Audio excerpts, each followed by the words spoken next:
So I'm going to try something a little different today. I've realized that I'm going to be reading visual novels, so I can up my quality a little bit because frame rate has to be the least important thing when it comes to a visual novel. But you know what is important is that the beautiful artwork doesn't look like a blurry mess. So previously, Twitch Studio had said that I could stream it. I think it was 480, which, it looked okay. But I'm starting a long form playthrough, and I really want to emphasize the artwork on display here. And I would just feel like I was doing it a disservice to upload it in 480. You'll quickly see why, because the artwork in this novel here is really something to behold. I mean, the music as well, the story, all of it. It's one of my favorites, but the artwork is something unique. I don't quite know that I've seen many other visual novels that have struck me quite like this one has. As I said, this is going to be a long form playthrough. I think my first playthrough of this took about 20 or so hours. I think like 27. It'll take longer on stream, obviously, because I'm going to be voicing everything. That's fine with me, if it's fine with y'all. But yeah, so I will probably be doing this in my main stream whenever I choose, to hop on. I'm going to pepper in some other things at different times. I'll always post on Twitter when I'm doing that, so you guys won't miss out. I have a pretty decent lineup here. I do want to play some Valheim. I'm just still kind of getting to grips with it, and I'm still trying to figure out if my hardware is going to shit the bed on me when I try to do something that's not as simple as I've done.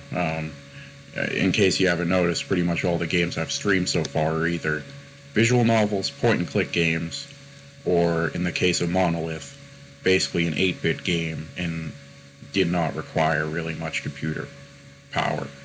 And that's been pretty good. I haven't really messed with anything more demanding than that. I have also discovered that I could connect my PS4 Pro to Twitch. So within the next week or so, I'd say, probably going to be doing a test stream from the PS4. I've got a few games lined up on there I think would be fun to do for you guys. Just as like a preface, though, I probably won't typically be doing too many first-person shooters, open-world games, that sort of stuff. I mean, I love those, but that's not really my focus here. I really want to bring light to a lot of more obscure genres. The PS4 has a lot of good visual novels. Some of them not exclusive, but I'm not going to lie, I want to unlock some trophies in the process. I'm kind of into the trophies. I wouldn't mind unlocking some. I got a few games lined up on there. I've got a whole bunch of stuff coming. I'm keeping my schedule the same, which, if you didn't see my tweet, is basically going to be whenever I feel like it, whatever game I want, for however long I want. I think it was a bit of a foolish decision for me to put a full-time schedule in place the first week I started streaming. And very quickly I found out that the schedule started to feel like a job, and it was starting to give me some anxiety. And I want this to stay as something fun for you guys and for me. I don't want to have to come on here on a schedule and fake enthusiasm. If I'm not feeling up to being enthusiastic, I'm not going to stream for you guys, because it's not really fun watching someone play things when they'd rather be doing something else, basically. That being said, I'm going to put my all into this read-through. This is a pretty big project. It's going to take a while. Pretty in-depth story. I'm trying to think of anything else I should cover. I mean, I guess if you don't know anything about the game that we're going to be playing today, it's called The House in Fata, Morgana.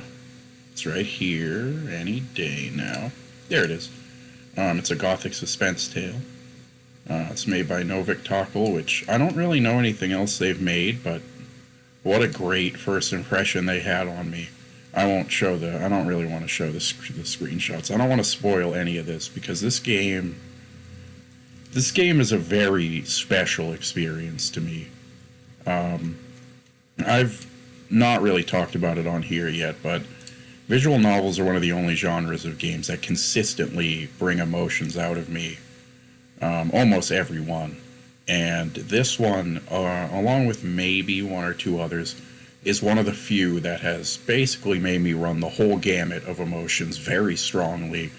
From anger to sadness to laughter to just pure awe, mystery, you know. It really is just a wonderful piece of work. And I think more people need to know about it. And as stated, that's kind of my whole goal here. So that's what we're going to do.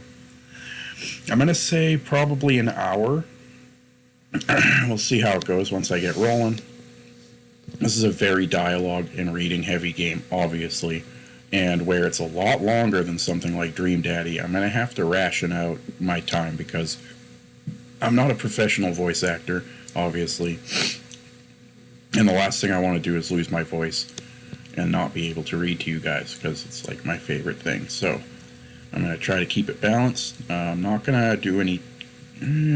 I'm going to try to avoid any very kooky voices. As fun as they are hard to keep consistent and they hurt my throat. So I'm going to try to keep the voices pretty realistic, down to earth. Other than that, I'm ready to jump in. Nobody's really here yet. So maybe I'll give it a couple minutes and see if anyone hops in.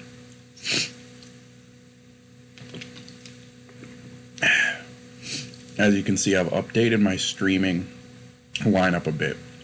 So I'm keeping World of Horror in here because I've been having a lot of fun with those. That's a good, quick game to run through. Valheim is one of those games that interests me. I just haven't dove into it yet. Then we got Fata Morgana.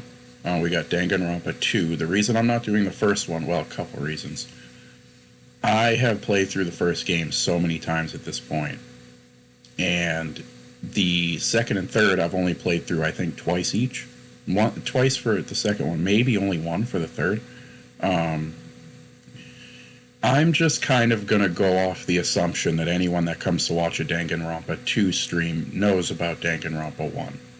It might be a mistaken assumption, but, you know, I'm just going to throw it out there that certain very reputable YouTubers have done playthroughs of it in the past year.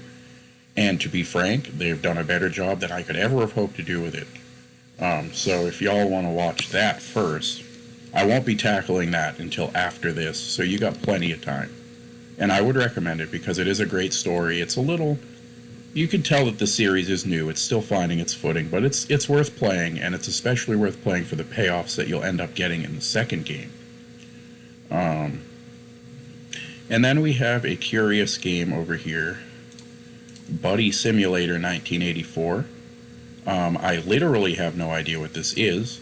I saw it on the new games page. It looked cute and kind of creepy, so I got it.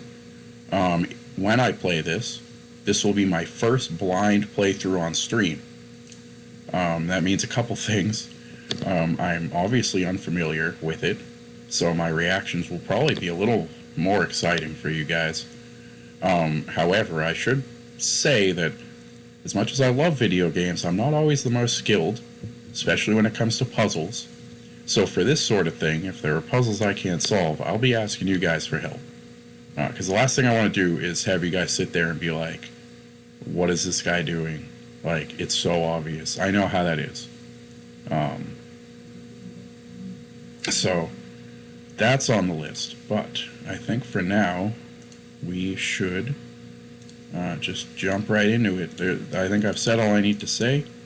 Let's see if I can get it to show up in the...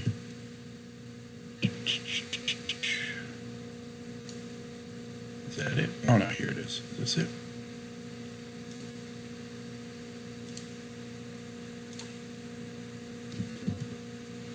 Why is it not popping up?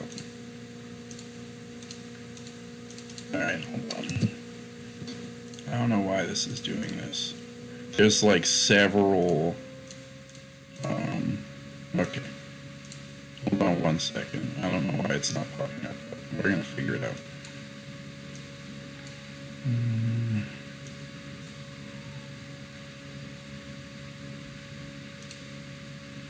All right.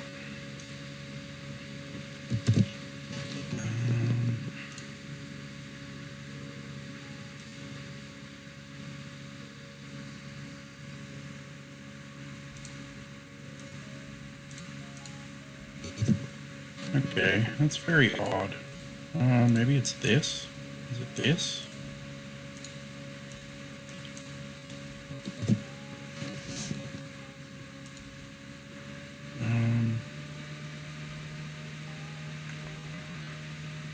I am very confused on why this is happening.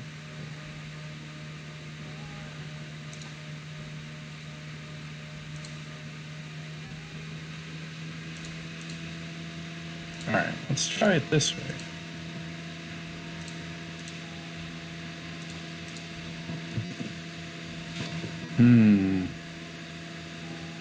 Well, this could be an issue. Not quite sure why that's happening. Alright, this is my... we're gonna try this. Maybe this will work. Oh, Jesus. Okay, so... this might work, I guess. But it's definitely not ideal.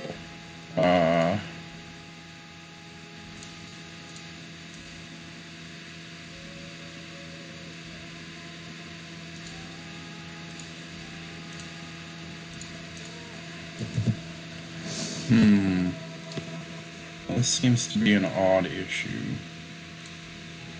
I'm gonna be very sad if after that whole preface I can't play this for you guys. Let's see.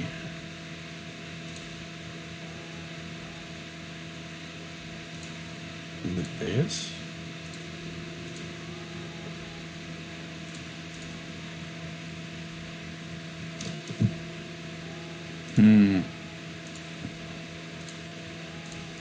Alright, well,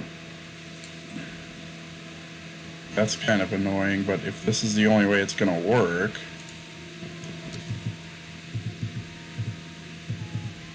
Okay, so I have to share my whole screen with you guys, I guess. I don't really know why. I'm actually very unclear on why it's doing that.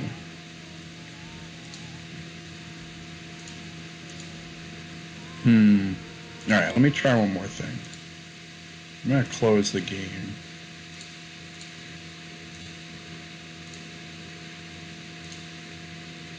I don't know what all this shit is down here. It's listing a bunch of things that supposedly I can capture, but none of them are what I want.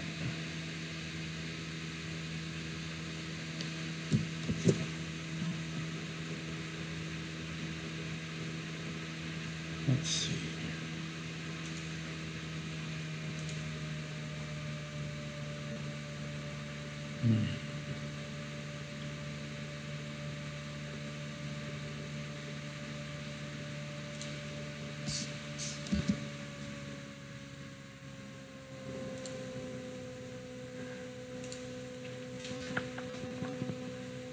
Alright, it looks like I might actually be doing Danganronpa tonight. I'm gonna try this one more time. I really hope that we can get it working, but I'm not having a ton of faith right now. Aha, wait a minute. Okay. Alright, let's see. Let's see if I can get it to capture. Aha!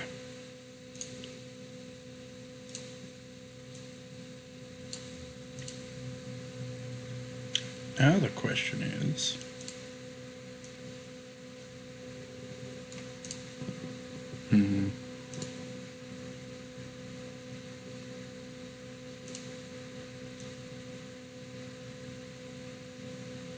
Okay, well...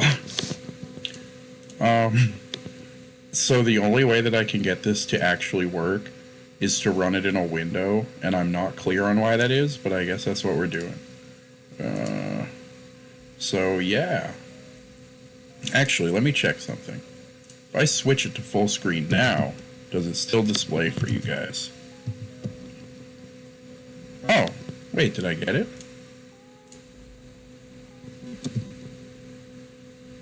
Oh, thank God. Alright. I don't know, guys. I have no idea what that was all about. Alright. I'm just going to warn you guys, this game is I believe it's a French-made game. A lot of the names are French names. I will definitely pronounce them wrong. Okay, I'm going to read to you. There is a house that sits beyond dark, dense woods.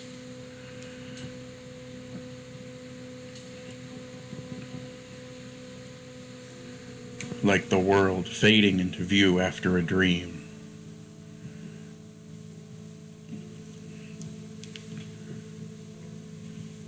That old mansion appears before you.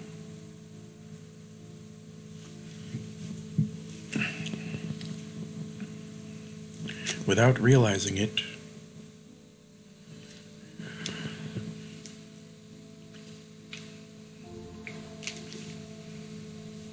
you instinctively accept as truth the events unfolding before you.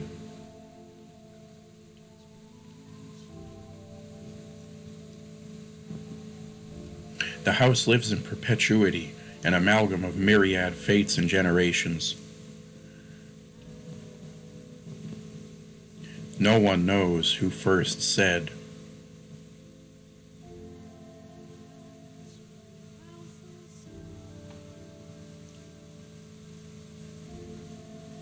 that the mansion was cursed.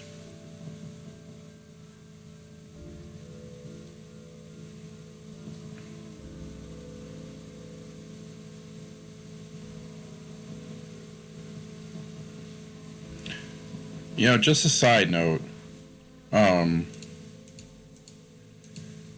we're going through the credits here, I don't know if any of y'all have played Nier or Nier Automata, but I just realized that the soundtrack to this game actually gives me pretty strong Nier vibes. I don't know if it's the vocals, I think it is, but I will say that if the soundtrack in Nier made you cry or pulled at your heartstrings at all, this game will wreck you. So just be prepared. I mean, I cry easy, so it might just be me. But yeah, strap in.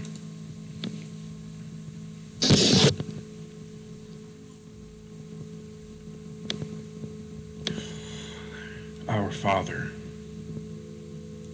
who art in heaven, hallowed be thy name. Have mercy on me, O Father, and cast their souls into eternal damnation. I was looking down upon a corpse, my own corpse. I was afflicted with great despair at the sight of it being dragged to the place of my crucifixion. My soul crumbled, and I was wholly extinguished. Indeed, I did once lose everything. However, as I faded into darkness everlasting, I heard a voice calling out to me. And so, I vowed once more that no matter how long it may take, how great the obstacles that stand in my way, or what form you may assume, I shall come back for you. That I must return to that house.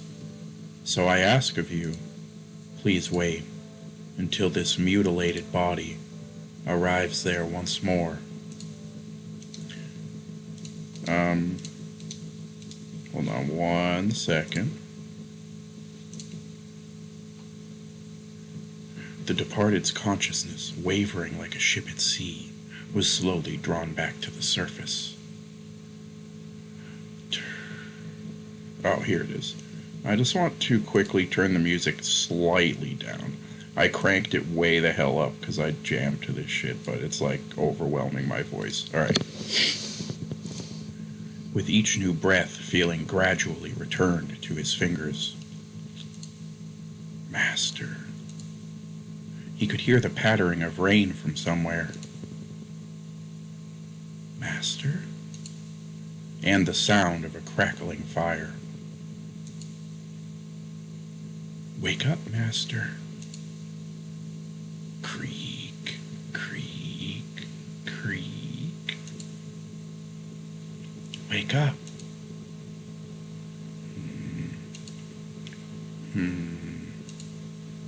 Where am I? When the departed came to, he was rocking back and forth in a rocking chair. The room was dimly lit. Aside from the flickering of the fireplace, there was no other illumination. No light shone through the closed windows. There was only the pitter-patter of rain on the glass. It was as though the whole mansion had been enveloped in darkness. Oh, splendid! You have finally awoken. Someone called out to the departed. He was about to search the room, but that turned out to be unnecessary. Oh, you know what? Hold on 1 second, guys. I just realized something. I'm sorry. I need to... I think I made a mistake.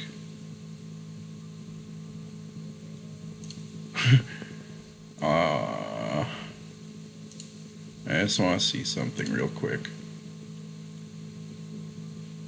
Okay. Alright, is this the part we already saw? I hope I didn't just mess something up. Oh yeah, okay. So this is the part we've seen. I was just making sure of something. Sorry about that.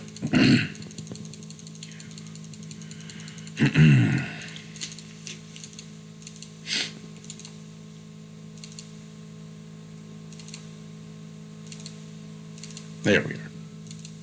Someone called out to the departed. He was about to search the room, but that turned out to be unnecessary. The source of the voice was crouching beside the chair, looking up at him with emerald eyes. Good morning, master.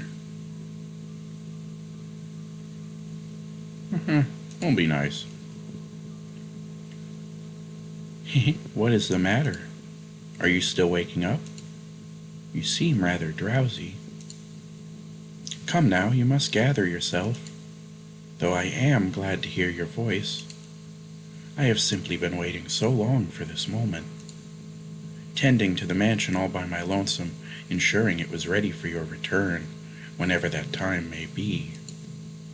When I caught sight of you through the window, my heart fluttered. The time had finally arrived. The window. He was perplexed. This woman, who looked like a maid, seemed to know the departed, but he had no memory of her. What kind of herbal tea would you like to start your day with? I have some wonderful chamomile leaves if you would like. Or perhaps your tastes have changed since we last met. Tell me, master, what would you like? Master? I beg your pardon. I allowed myself to get too excited. But I hope you will be sympathetic, master. I am just utterly elated that I could see you again. Her voice is so lifeless. Oh, is it? Whoops. Alright, I'll make it lifeless. Though her words are lively, it all feels so empty. I don't know why, but it's incredibly sad. The woman appeared to be genuinely delighted that the departed had awoken, but she seemed to lack the energy typical of her age. Or perhaps life was a more appropriate word than energy. But the gloom extended beyond the maid. It seemed to encompass the entire mansion. Not just her. The very mansion in which I sit is incredibly sad. The plaster walls illuminated by the fireplace and the rose engravings in the ebony pillars felt vaguely familiar. But a crushing sense of claustrophobia overpowered that familiarity. It seemed as though the house wasn't interested in accepting the departed just yet. I don't know who you are. Oh my, you do not know who I am. I don't know anything. Do you not know who you are either? I do not. That is quite the predicament. If you cannot remember who you are, then who am I to serve? The woman's face was pale, almost as though she was dead like the departed. A faint chill ran down his spine. The air of death suspended around her is terrifying, though she herself is not. Do I really want to know the source of this discomfort? You are the master of this house, though it would seem you have no memories of such. Quite the dilemma. If you know not who you are, then you are no different than a stranger to me, no? Didn't you just say that I had returned?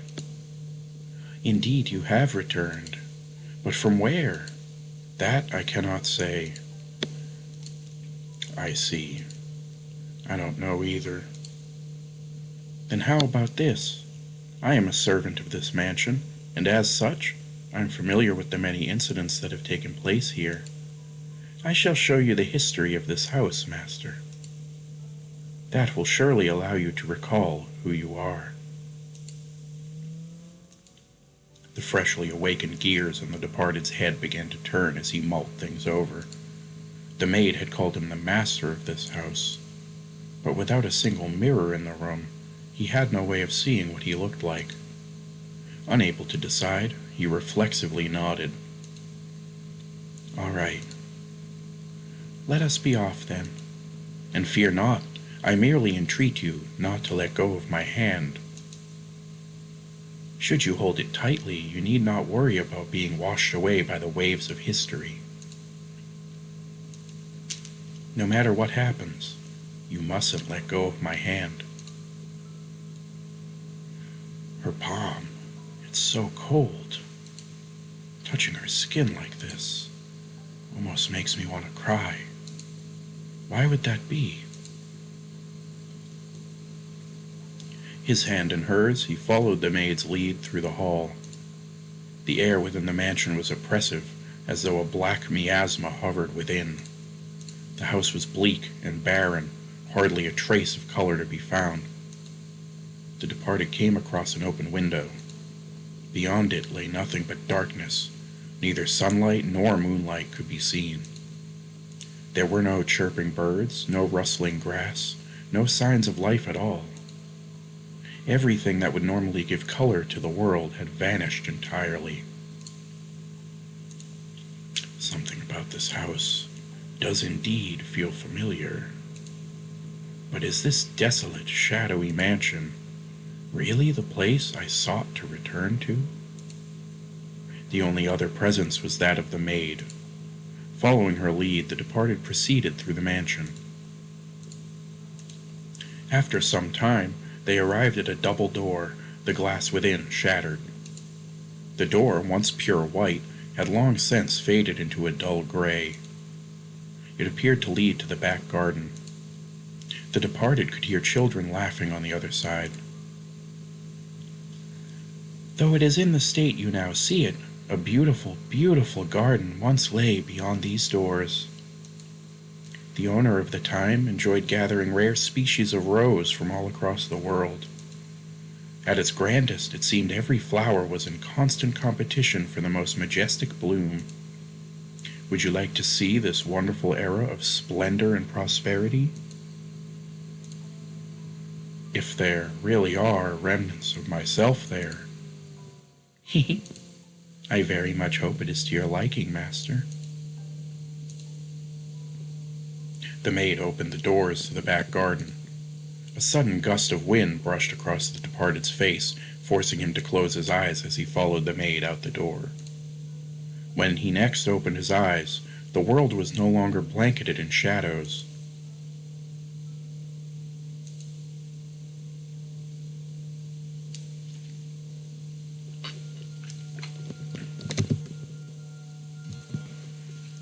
first door. 1603. Yeah. It's going to give me a little tutorial. We already know, well, I already know that. You get to the menu by doing this, basically. The mansion had an alluring air of beauty about it in that era. It was almost like something out of a fairy tale. This period of history could perhaps be described as a symphony of destruction, as cumbersome principles of old came crashing down.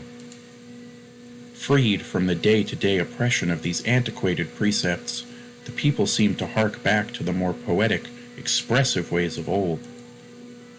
They took these newly blossoming emotions in hand, and with them they wrote literature, painted portraits, composed theater, and found love. Even the church, which has maintained authority throughout the Middle Ages, embraced the changing times, adopting the culture's flowering sense of aesthetic. War would break out not 20 years from then, plucking the ripened era from the tree of history, but that is of no concern to us now. Oh, there we go. Sorry about that. War would break out. Let me just... Okay. Alright.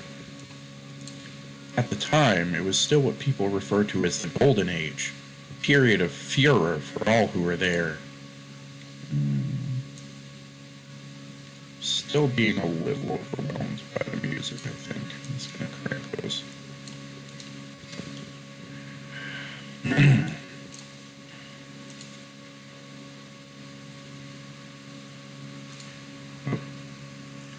Now let us take a slight departure.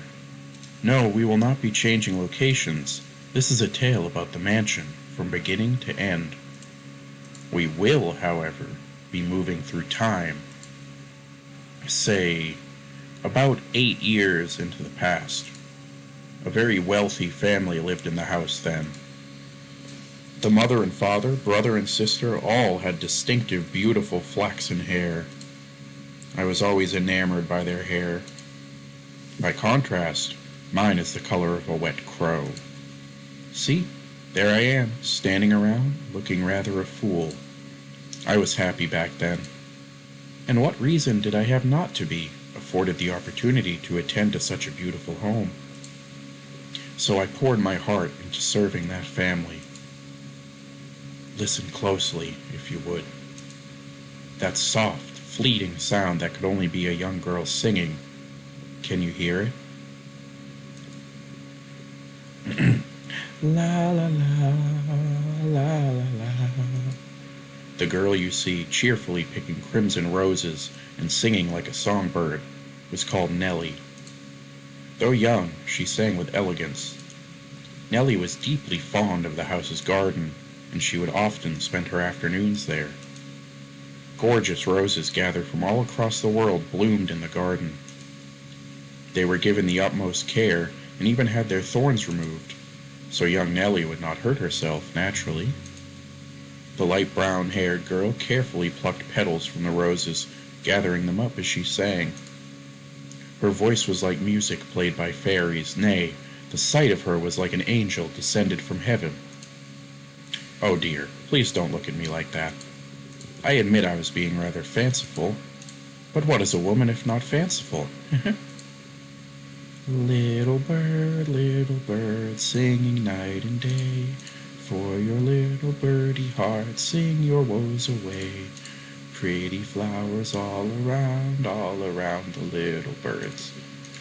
And even when the sun comes up, oh, dearest Mel, I've forgotten what comes next. Are you listening? Nellie was, as a matter of fact, not the only visitor to the rose garden that day. She always came with her older brother, Mel. The young siblings were inseparable. Mel adored his little sister, who in turn pined for his attention. The sight of the two innocent children cuddling together, not yet shackled by fear for the future, was truly heartwarming. That day, Mel was sitting in the shade of a tree reading a book. As I am sure you are aware, in their time books could not yet be mass-produced. What he was reading had been copied by a scribe. I presume he had borrowed it from the church. The book, having passed through many hands over many years, was visibly worn, but I suppose that just speaks to its importance. It was, in fact, a Latin grammar textbook he was reading. Mel was a clever boy. He had attended church from a very young age, where a priest would instruct him in Latin grammar. So at that time, I believe he was capable of reading even advanced texts. "Oh, dearest Mel, please." The young girl approached her brother, who was consumed by the text. In her hand she carried a large pile of rose petals. Though his sister's shadow overlapped with the trees, the boy still did not notice. So Nellie puffed her cheeks, thrust out her slender arms, and let the petals fall. "Ah! Look, your head is covered in roses, Mel." "Oh, Nellie, you got petals on the book. This isn't mine. I can't afford to let it get dirty." "It's your fault, dearest Mel. I tried to get your attention. And besides, flowers won't get a book dirty." I must raise the white flag. When did my little lady find herself such a sharp wit? "While waiting for you, dearest Mel. I waited, and you didn't so much as glance at me. I'll be an adult by the time you're done reading that book." "Wow, that's soon." "That's soon. Mother says girls grow up fast." She may be right. In that case, we should do something together before you're all grown up. Surely you won't play with me any longer when you become an adult. "That's not true. I'll still play with you even when I'm grown up." "But grown-ups don't play, Nellie." "Fine, I'll stay a child forever then." "Didn't you just say you're about to grow up?" You're so mean, Mel." "I'm sorry. Please don't pout, my little lady. How about this? To make it up to you, I'll play whatever you want today." "Really? Do you mean it?" "I want to play make-believe." "Make-believe? Make-believe. Make-believe? Make-believe. I will be a princess taken captive by an evil kingdom, and you, dearest Mel, will be my valiant knight. And then you turn into a prince when you rescue me." "A knight can become a prince? Impressive." "They can. Knights and princes both have to be charming, so of course they can. Which is why it must be you, dearest Mel. No one else can be my prince or my knight." While he may have appeared outwardly embarrassed as his rose-cheeked sister proclaimed prattlingly, I am certain he was smiling on the inside. After a few moments, he meekly knelt, bringing himself to eye level with Nellie and gently stroking her soft hair. "All right, then. You're my princess, Nellie. And not just anyone's princess, dearest Mel, but yours alone. So, don't be anyone else's prince but mine, okay?" "Nellie. Jeez, my princess is quite the fawner." "Is that bad? Does that make you dislike me?" "Not at all. I'm proud to have you as my sister, Nellie. You mean more to me than anything in the world, my dear princess." "I love you, dearest Mel. You'll always be my prince, forever and ever." Her mood quite improved. Nellie began humming the melody of the song she had forgotten the lyrics to. Holding the skirt of her dress out from her body, the young girl pranced about the rose garden. Mel, his eyes on her back, gave a little shrug. "Oh, Nellie, don't come crying to me if you trip running like that." But Mel was not entirely disapproving of his sister's excitement. He carefully brushed aside the petals on the book, set it in the shade of the tree, and began chasing after Nellie. They were picturesque siblings, brimming with hope. And at this time in their lives, there was nothing to jeopardize that hope. Would it not be wonderful if children could stay children forever, Master? As I see it, though, the pleasant, gentle times in our lives have value because they come to an end. Wouldn't you agree? Time continues to flow, impartial and without exception, and as such, everyone's childhood comes to an end. Be that as it may, does time also flow at the same speed for each individual? Now, let us take a trip down the river of time. I would be very much delighted if we could remain at this point in time, but unfortunately we cannot. Please do not let go of my hand, Master.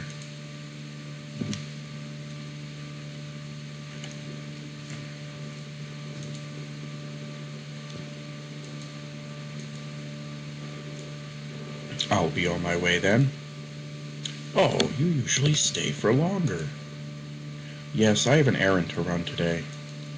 Thank you for your time, as always. Would you like the book back sometime next week? Next week, or the week after. Hold on to it as long as you'd like. But surely there are others who want to use it. None as sharp as you, Mel. Put yourself in my shoes and you'll understand. I want to give you any advantage you can get. Oh, do you not believe me? No, I believe you, Father. And I do mean to do whatever I can to not disappoint you. That's the spirit. If you need anything, don't hesitate to ask. I'm proud to have you as my pupil. And yes, Mel, do consider what we are talking about. Going to university? Indeed. If you do, I can introduce you to some accomplished instructors. There is very little left for me to teach you, and I believe you would make a fine priest. Aye. It's an honorable thing, Mel, to devote yourself to the service of our Lord. I'll give it some thought. If you'll excuse me then, I'll see you again. Our doors are always open. Farewell.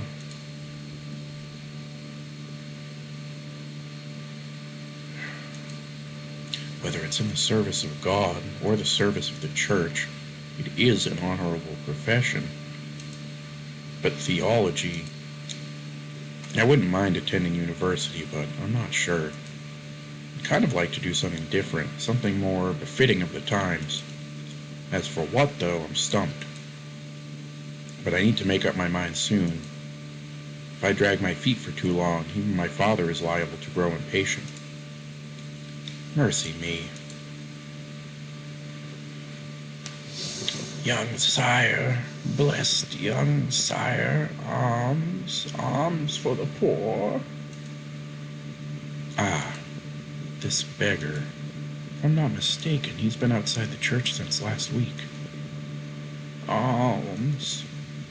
The way he shakes his head, I can get a glimpse of his forehead under his hood. He's completely bald. Buy yourself some bread with this.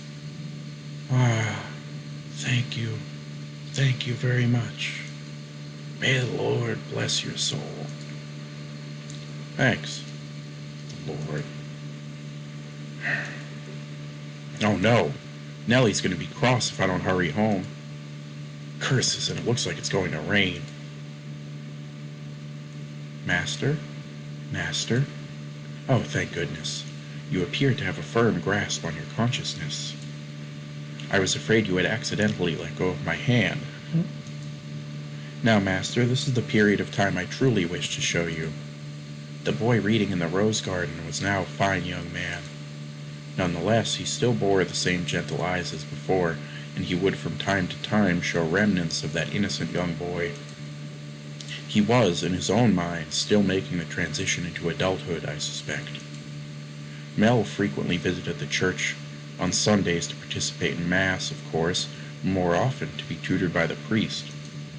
In addition, he also attended a private school run by an eminent marquis. Though it was not a school where students had desks and sat in rows, they studied at the marquis's estate. Secondary and higher education was not the same as it is today. And Mel was considering university. The priest wanted to recruit him to the church, but Mel was having difficulty deciding what he should do. That he had such a choice is envious, is it not?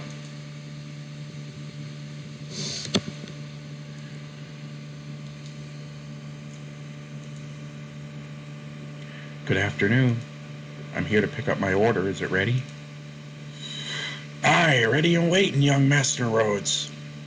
Oh, don't call me young master, please. I beg your pardon. Can't seem to get your head out of the past. Your order's right here, sir. Mel had stopped at a jewelry store in the center of town on his way back from the church. The building was both a workshop and storefront, and the nobles of the area were deeply fond of the master's wares. He was so skilled even the royal family had commissioned work from him. As a matter of fact, the wooden sign out front was engraved with a replica of a piece of his jewelry said to be on display in the palace. As artistry flourished in this golden age, the number of shops selling luxurious items such as jewelry rose in kind. However, the clientele of these shops comprised a very narrow range of people. May I have a look? Of course, of course. Good, it came out just as I hoped. Splendid work. Hehehe. Can I afford to disappoint a loyal customer like yourself? An admirable work ethic. I'm sure she'll love it. Such a kind lad, young master. My boy back home could do well to learn a thing or two from you. Every man ought to show women some cordiality. Coming home to a cold fireplace is a sad thing indeed. Ha ha! Again, please don't call me young master. My apologies. I'll take this and be on my way then. Good day. If you find yourself in need of aught else, just let me know. I can make any jewelry you ask for. Come to me and your sweetheart's day will sure be as made. And I guarantee the two of you'll have all sorts of fun when you give it to her. Please, I don't have a sweetheart. Huh, well, that's a surprise. I'm sure many girls are vying for your hand, too, young Mr. Rhodes. A fine family, good looks, charming, and your future's all but... I'll be on my way then. I'm in a bit of a hurry. Good day, come by again any time. Goodness. Maybe I'll say I want to study abroad or something. Patient as my father may be, that would certainly anger him. I can hear it now. You're wasting your God-given talents, boy. I could renounce my name and rank, go somewhere far away. That sounds like the kind of plan Nellie would come up with.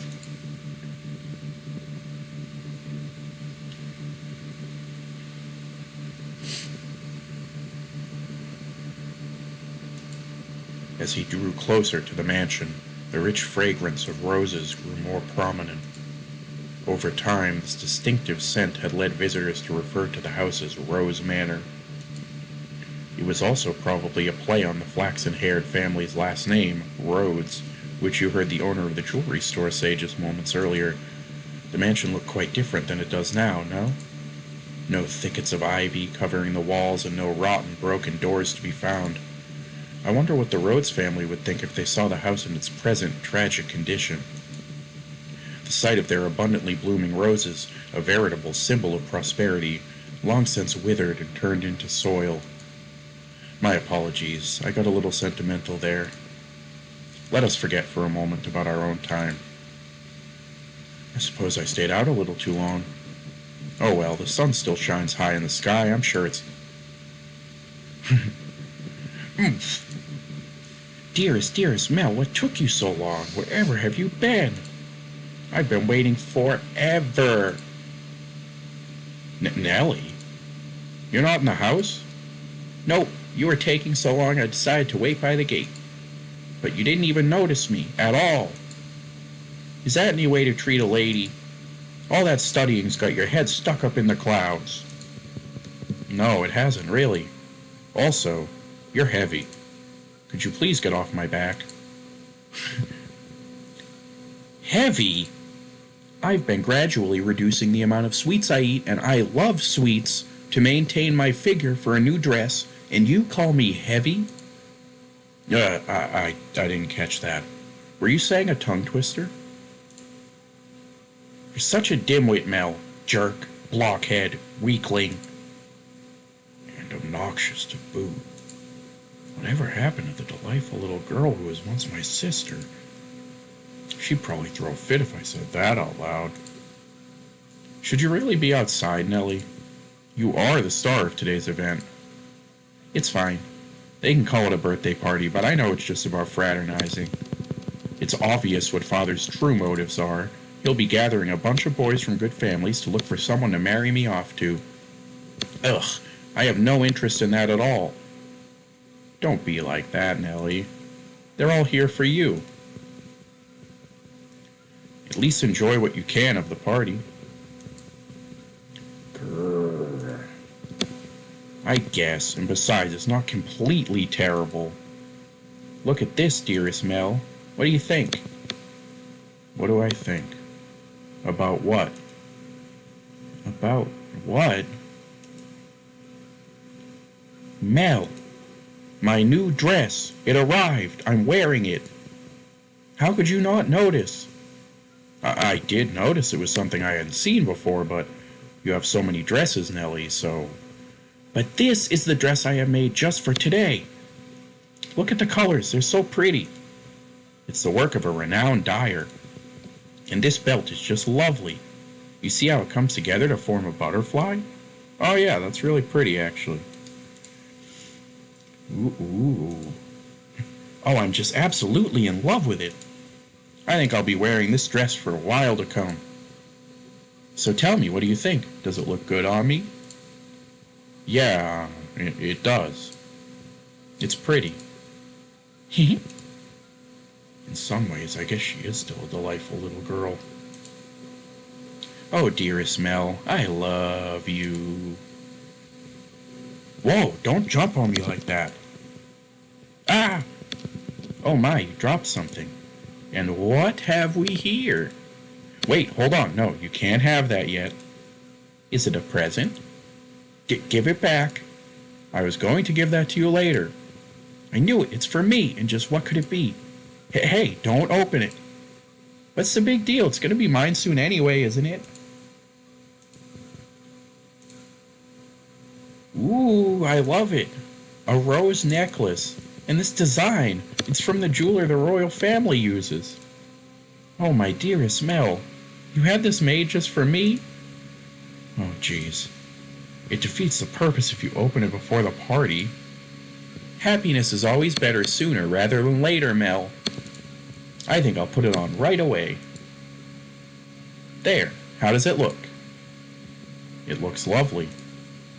My prince is still the sweetest in all the land. Don't make such weird noises. Oh, but why not? A prince always knows exactly what his princess wants. And this princess wanted some rose jewelry to go with her new dress. Understand? Geez, I sure don't have it easy playing your prince, Nellie. It might be about time you found a new one. A prince is a prince because you can't just find one standing on the street corner. If you want to retire, dearest Mel, you're going to have to wait another 10 years. That's a long time. Or if you find yourself a new princess. I'm not so... You're about as romantic as a rock, dearest Mel. But worry not, your adorable sister will always be your princess. What more could you want? Are you really allowed to be the judge of that? I mean more to you than any other girl in the world, do I not? Then that makes me your perfect princess. Hey, what was with that laugh and it'll all be over soon laugh? You're always telling me I mean more than anyone to you. Yes, you do. More than anyone in the world, my beloved baby sister. I'll take good care of the necklace. Thank you, my dearest Mel. Well, if you're happy with it, then so am I. You're very welcome. Now, back into the house with you. And have a party without the guest of honor. Do you know if anyone's here yet? Nope. I imagine they'll be here soon, though. Were you down at the church again today, Mel? Yeah, there was something I didn't know how to translate, so I went to look it up. Wow, so diligent. I can't say I really like the priest there personally. Actually, I kind of feel the same way. What? Really? Why? Well, I have my reasons. Hmm. So even you don't always like the priest, huh? Let's skip Mass on Sunday then. We can go play. No skipping church. As grew the brother, so too did the sister. That day, Nellie would be turning 14, and Mel, 3 years her senior, was 17. You saw it with your own eyes, so you know just how much she's changed. She was always a cute little girl, and she grew into an even more beautiful young woman. Though she was only 14, she was well on her way to becoming a fine lady. As for her character, well, but a girl like that has her own charms, would you not say? Drifting down the river of time, the two siblings matured into healthy young adults, but the core of their relationship did not change in the slightest. Nellie was very much attached to her brother, and as much as Mel complained, he cared deeply for his sister. Around the time the sun had begun to set, carriages started lining up outside as well-dressed aristocrats made their way into the house. As Nellie had suspected, the majority of them were boys. Boys! Yes, I understand. You don't need to say anything more. Rose Manor, right? Okay, we'll go together. Me? Alone? No, please don't make me. The inhabitants of Rose Manor are surely living quite contented lives, and I'm sure they don't remember a thing.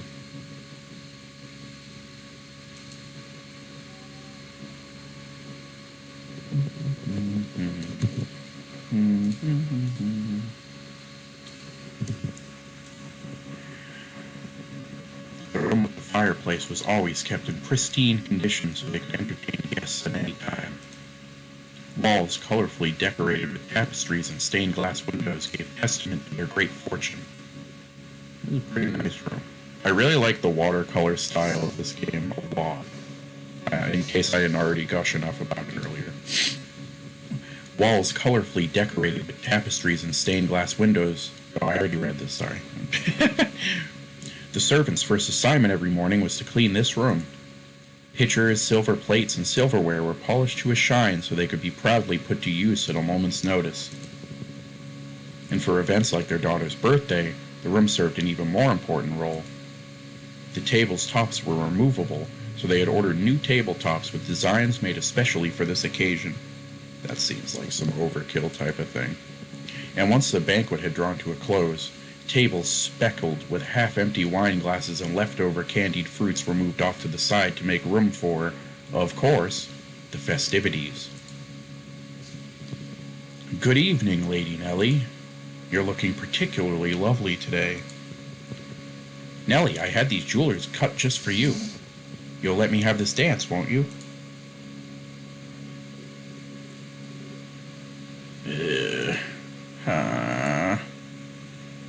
What's the matter, Nellie?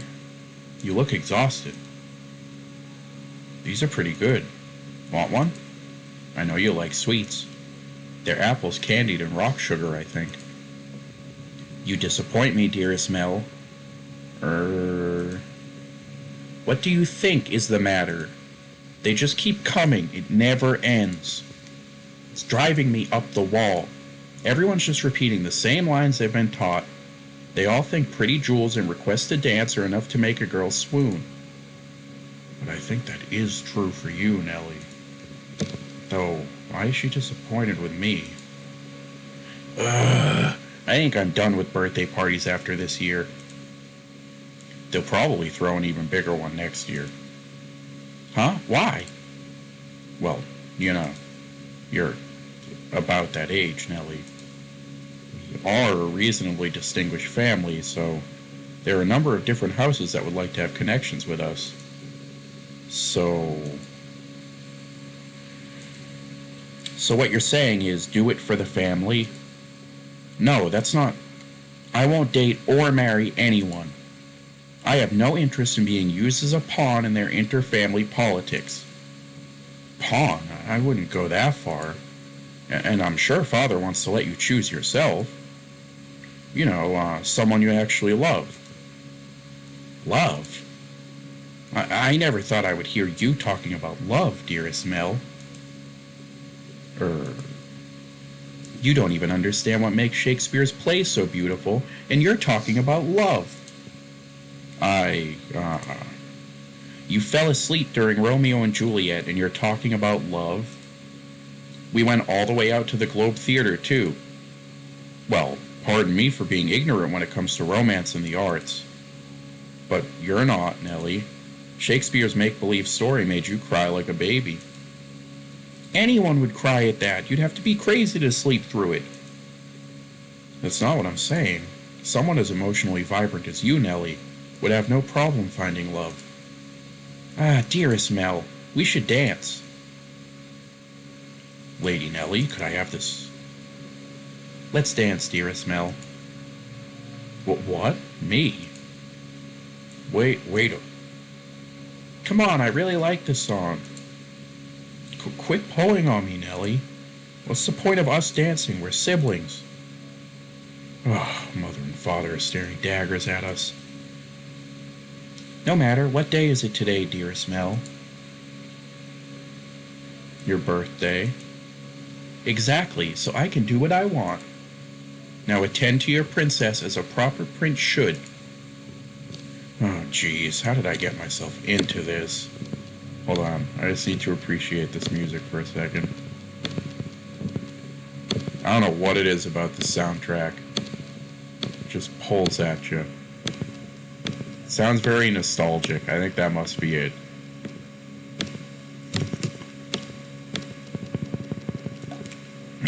Okay. Oh, geez, how did I get myself into this? Nellie's skirt fluttered along with her as she stepped in time to the music. She was not only a skilled singer, but a skilled dancer as well. Mel, on the other hand, fumbled over his own feet trying to keep up. One would be hard-pressed to describe his dance abilities as good, even as flattery. Though boys of his pedigree were taught to dance as part of their etiquette lessons, he found himself more being dragged around by his sister. He could hardly be said to be attending to her. This is humiliating. Because his parents had been hands-off in raising him, largely giving him free rein to study and learn what he pleased, Mel looked like a tangled-up marionette. From throughout the hall he could hear giggling, uncomfortable chuckling, and people coughing to disguise their laughter. Come now, dearest Mel. If this is the best you can manage, what are you going to do when you find a girl that catches your eye? I won't, so it doesn't matter. Hee hee. Follow my lead, Mel. 1, 2, 3. 1, 2, 3.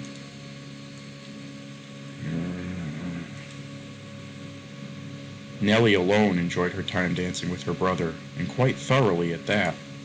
It did not matter to her that he moved awkwardly or that the guests were giving them cold stares. It was their parents who first cracked under the pressure. Just as their father was about to give an exaggerated cough and stop the music, a ruckus suddenly swelled up near the entrance. What could that be? Who knows? Whatever's going on, I've been spared. The music came to a stop, and the party guests began bustling. The siblings' father spoke up sternly above the noise in order to quell the spreading commotion. He ordered the servants to investigate, had the music restarted, gave a short apology for the interruption, and set the party back on course. I want to go check in on the entrance with the other servants, as I recall. Oh my, why are you looking at me like that? These are not my memories, but those which dwell within the mansion. Do you think we should be following what happens next from my perspective, then? That is not what confused you? Well, your questions shall be answered in time. In time. Now, let us return to our tale. Though the party had fallen still for a moment, their father's decisive action restored the guests' festive moods in short order. So it was not, by any means, the commotion that caused the ball to conclude earlier than planned. Oh dear, I hear thunder. It was rather loud, too. Sounds like we have quite the storm brewing. They lived in a country where the weather was nothing if not unpredictable.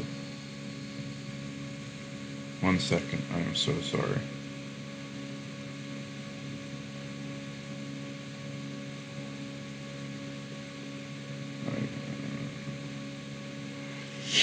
Rain was a frequent occurrence there.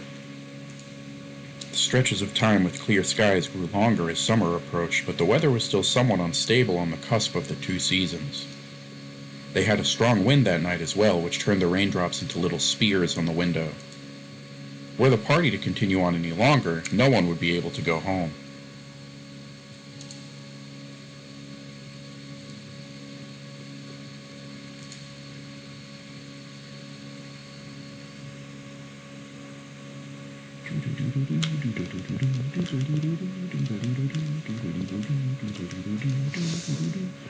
I'm so sorry. I'm, doing two things at once here. Alright.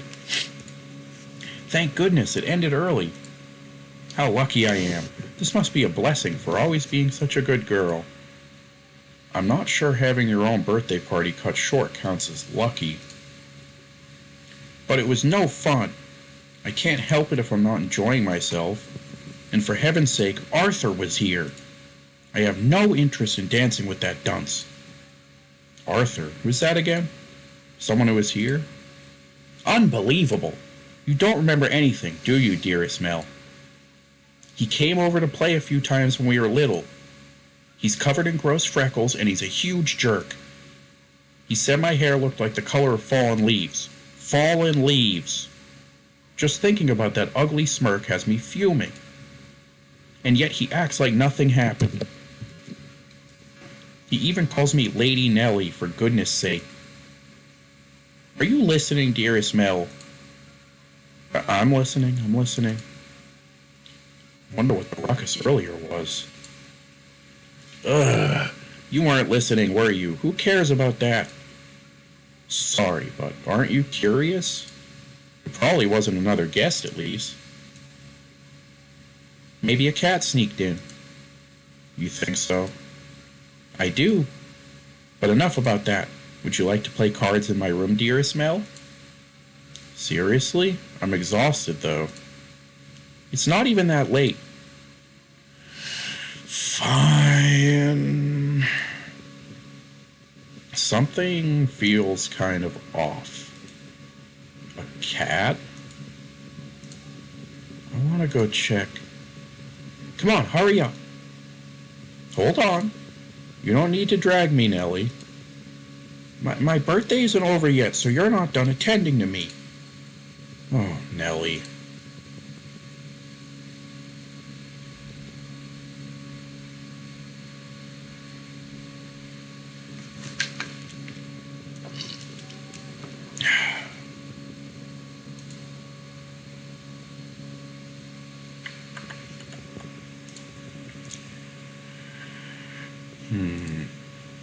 The rain just won't let up. I can't sleep. I wonder what the commotion earlier was about. Oh, for goodness sake. It's all the storm's fault. That's why I can't sleep. I'm just fretting over nothing. I'm sure Nellie was right. It was just a cat. Maybe a dog. I can't sleep. I hardly ever have this much trouble falling asleep. What could this feeling be, I wonder? It's not quite foreboding. Walking around the house at this time of night isn't going to help anything. But I'm not going to fall asleep just lying here.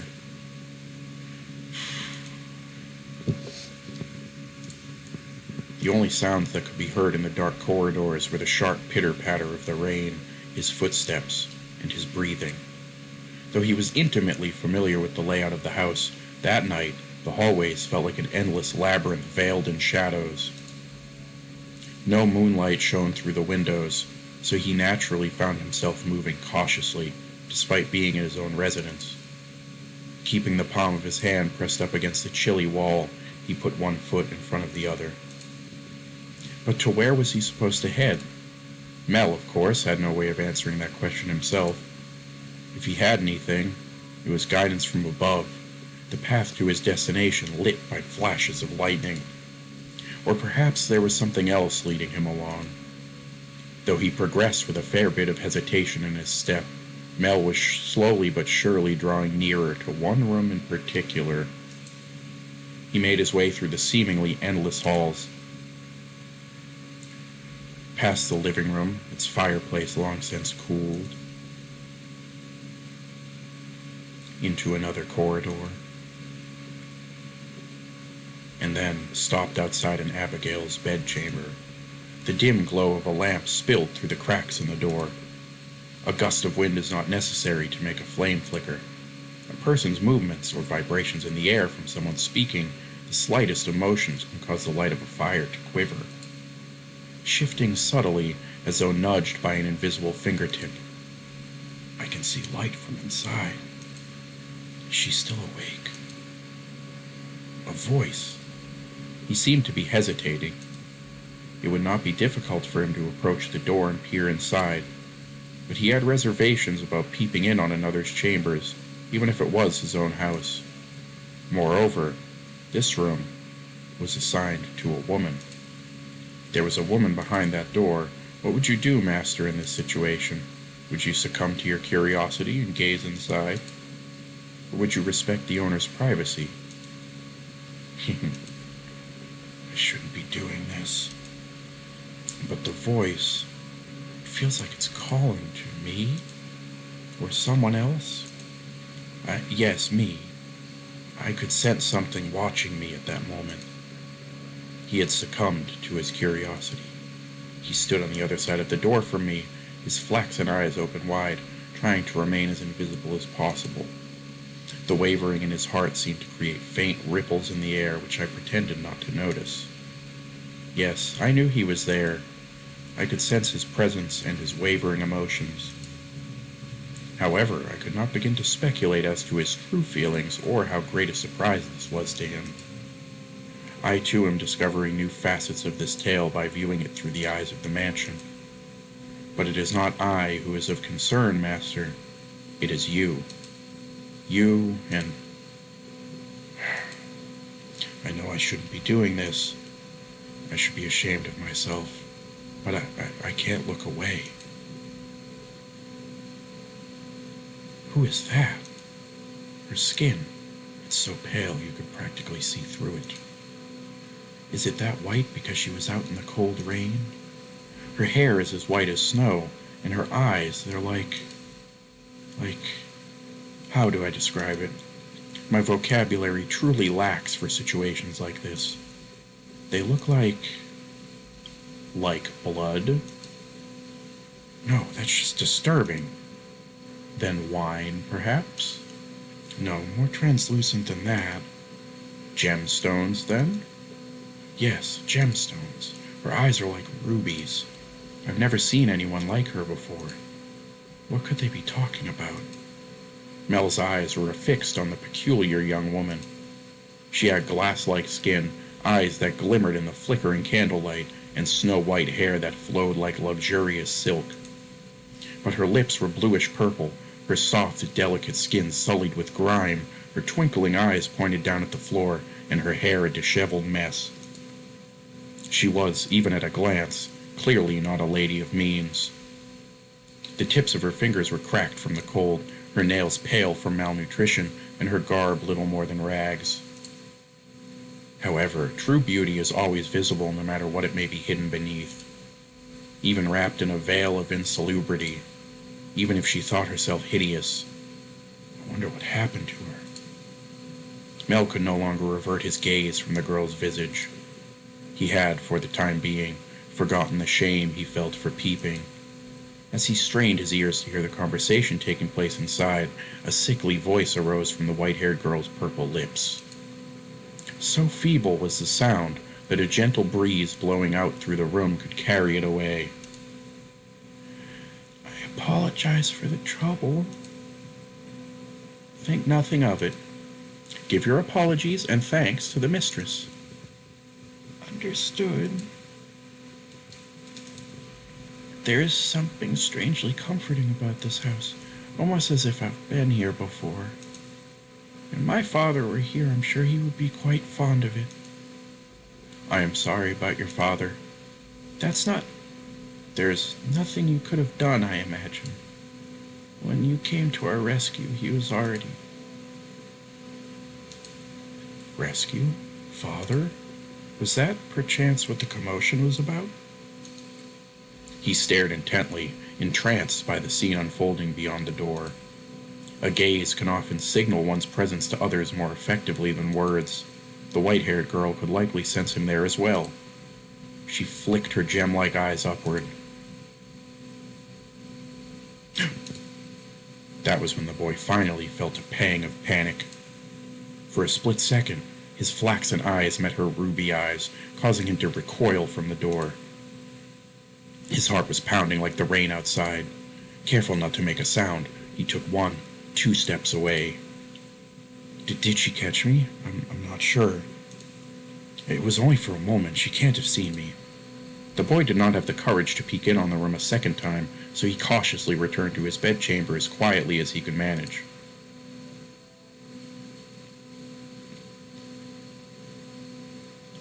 But even beneath his covers, he could not erase that girl's eyes from his memory. Her melancholic red irises, her voice delicate as a glass sculpture, her pale, almost lifeless skin, her pure white hair. Every singular detail kept him from banishing her image from his mind.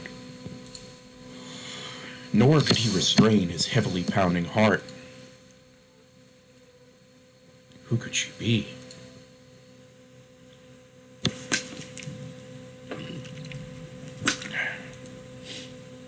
Is something the matter?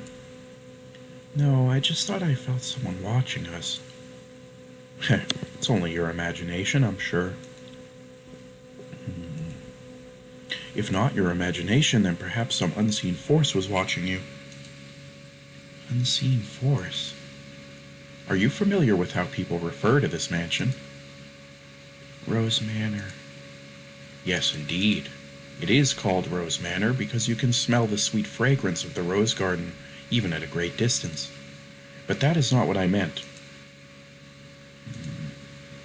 It is said that a witch resides within the house. A witch? I have not heard any such stories. You probably wouldn't have. It was a very, very long time ago. Nothing you need concern yourself with. You have a peculiar presence about you. Should I consider that a compliment? It's getting late. You should get some rest. A room has already been set aside for you. But first, may I ask you one thing? Yes? I do not believe you have given me your name yet. My name? My name is... L.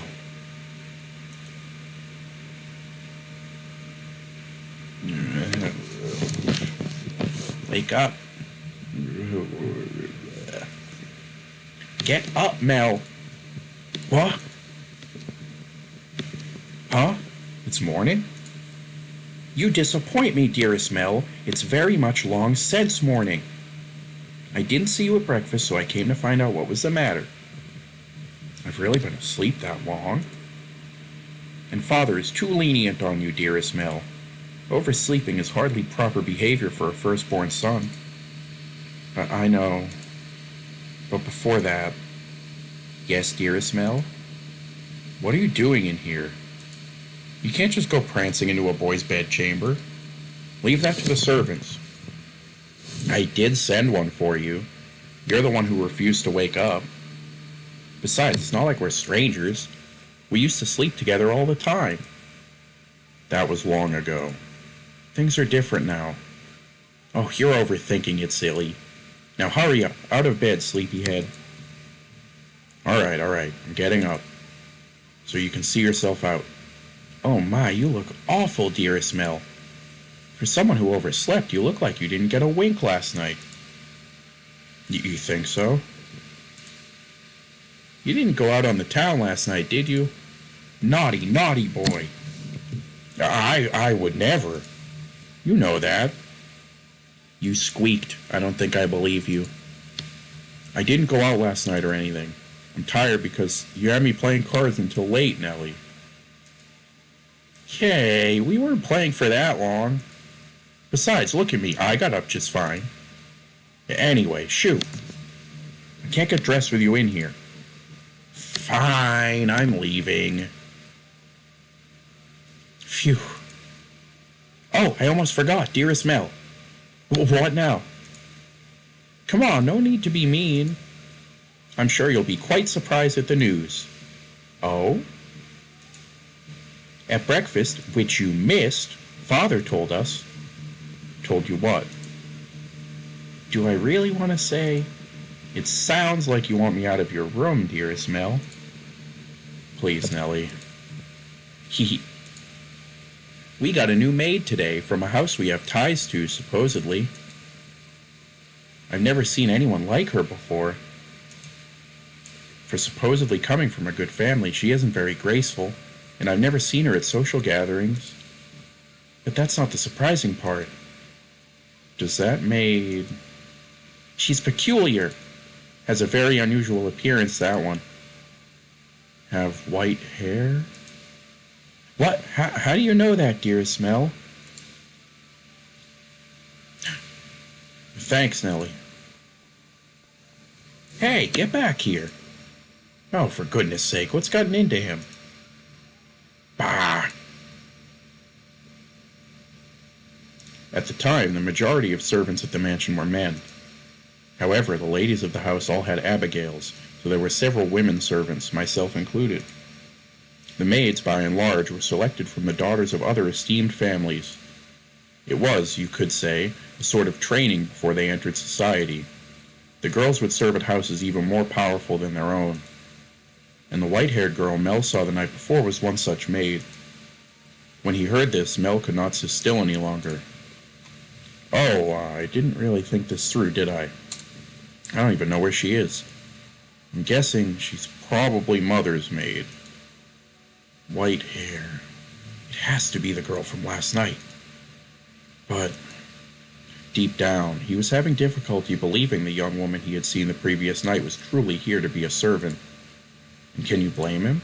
When he saw her, she was an absolute mess, hardly what you would envision from a girl of class. But he did not seek her to find out whether that was true. He merely wanted to see her once more, to ascertain whether what he had witnessed the previous night was for real or his imagination.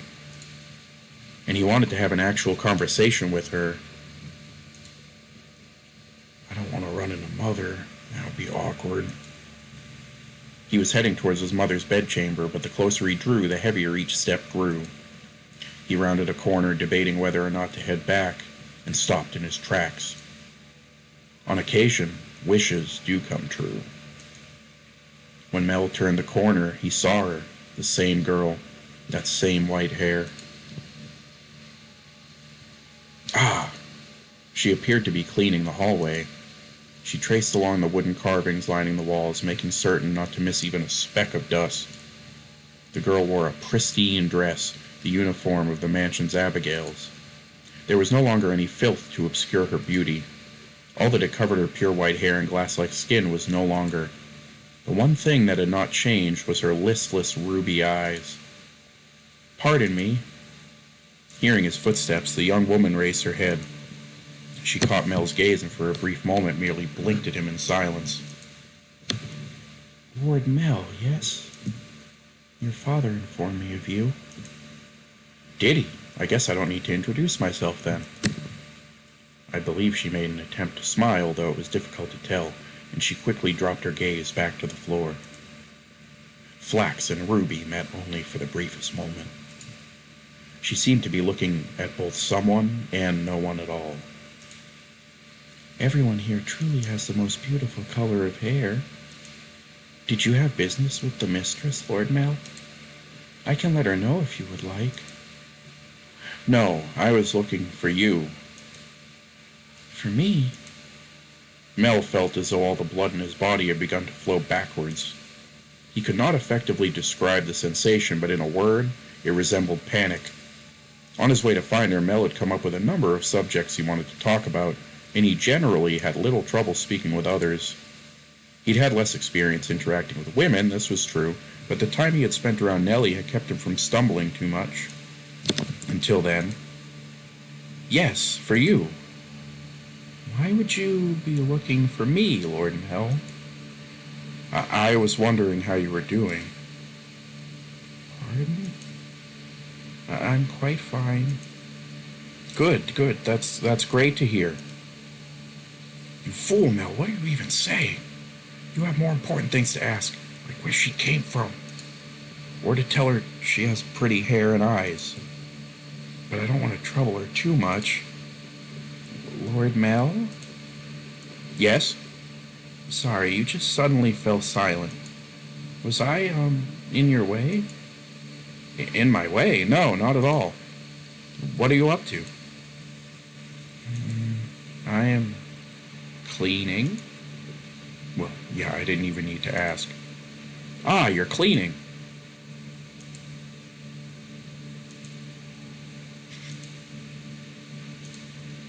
Oh, you can just let the other servants take care of the cleaning. You're one of the noble's daughters we took in, right? Then why is Mother making... No, I'm doing this because I want to. The mistress appeared to be busy, and I could not simply be idle. But I enjoy cleaning. Well, if you say so. Say, yesterday, this mansion is truly a thing of beauty. All the many roses in the garden, even the furnishing has had a great deal of thought put into it. This family must have a wonderful sense of aesthetic. Oh, yeah, thanks. Did she just change the subject on me? I'm delighted to have been given the opportunity to serve at such a magnificent house. Mother and Father actually had nothing to do with that, not even the garden. That's all been around since my grandfather's time. This mansion was a complete wreck when he bought it. Oh, was it? Yeah, frankly, I'm surprised he actually paid money for it. The chandelier in the foyer was shattered and only half attached to the ceiling. Most of the decorations on the walls were broken. I can hardly imagine. This is a marvelous, impressive house. I'm sure he'd be flattered to hear it. My grandfather was a bit of an eccentric. He liked to do things people didn't expect just to watch the look of surprise on their faces. He was the kind of man who would buy a mansion that was beyond repair just to give it a completely new life. Everyone who had seen the property before it was renovated was astonished. They regretted not taking the opportunity themselves, seeing the transformation it underwent.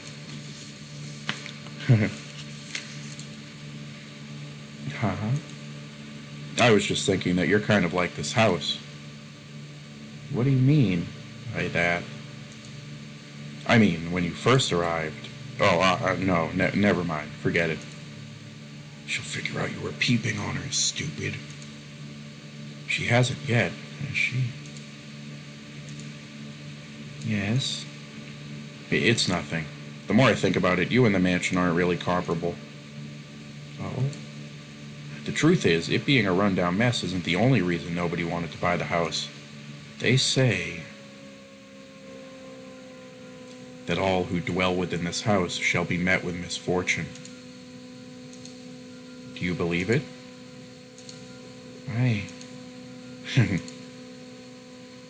I'm just kidding. It's not actually true. It's all rumors and hearsay embellished to make the tale more exciting. The rumors only started because of how it used to look. If the mansion truly begot misfortune, then we wouldn't still be here. And it wouldn't explain how my grandfather died. Do you know how he passed away? No. How did he? Inside a lovely lady. What? Believe it or not, that was how he died, together with a young, beautiful woman. His time ran out while he was making love to her, they say. Rather crude way to go. But he was hardly misfortunate. What did I tell you? Ah, yes. Just so you know, I promise I didn't inherit my grandfather's propensity for such base behavior.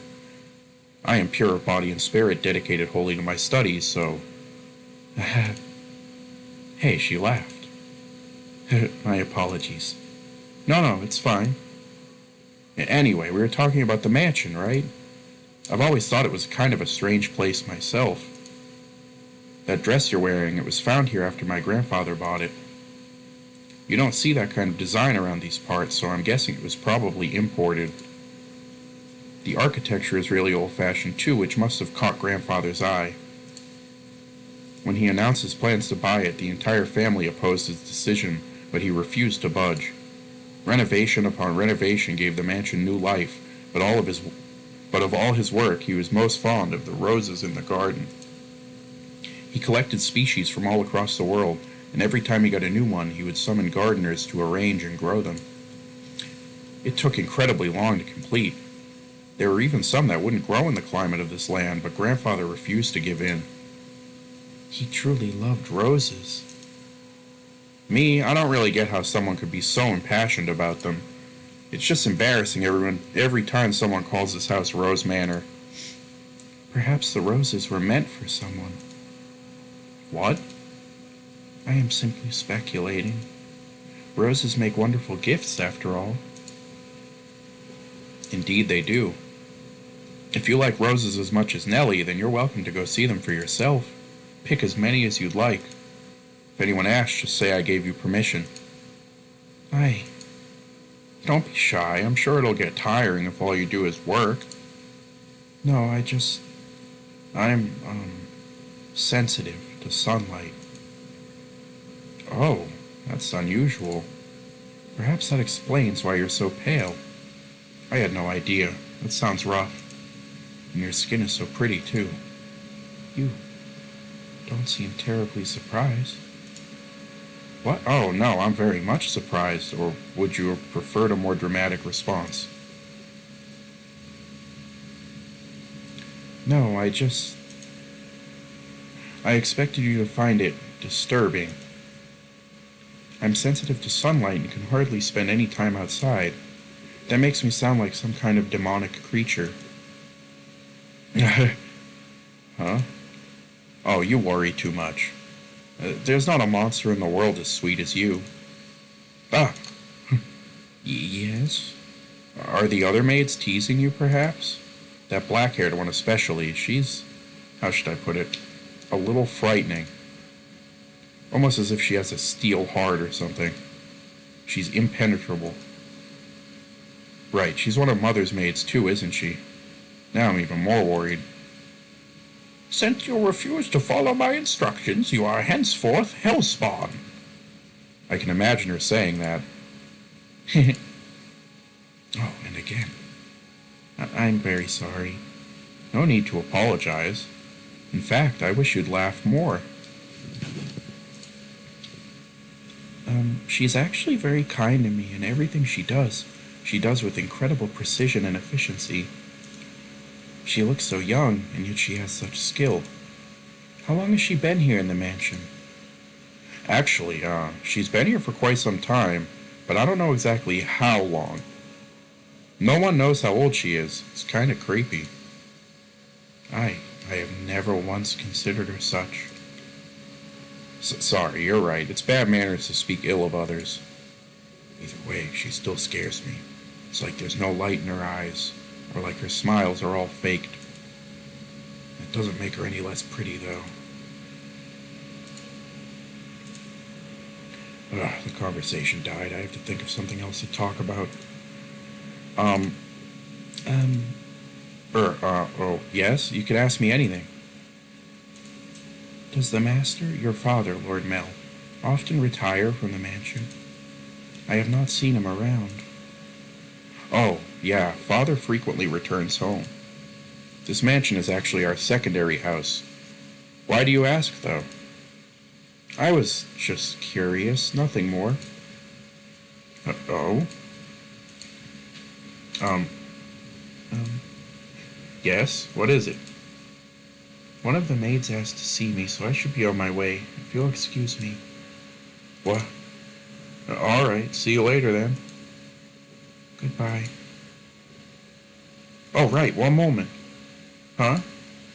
Since you're sensitive to the sun, I can pick some roses from time to time for you. For you to decorate your room. Lord Mel, that's all. Sorry for holding you up. Why am I so bad at this? She definitely thinks I'm obnoxious. Ugh, I want to hide under a rock. I want to reverse time and try this over again. Roses are not becoming of me. He is too kind.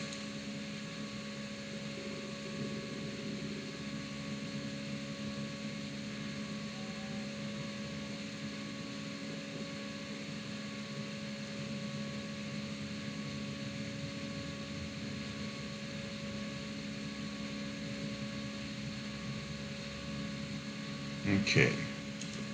We're at about an hour and a half. Oh, shit. Sorry. We're at about an hour and a half. I think that's where I'm going to cut it for tonight. I will be back probably tomorrow night.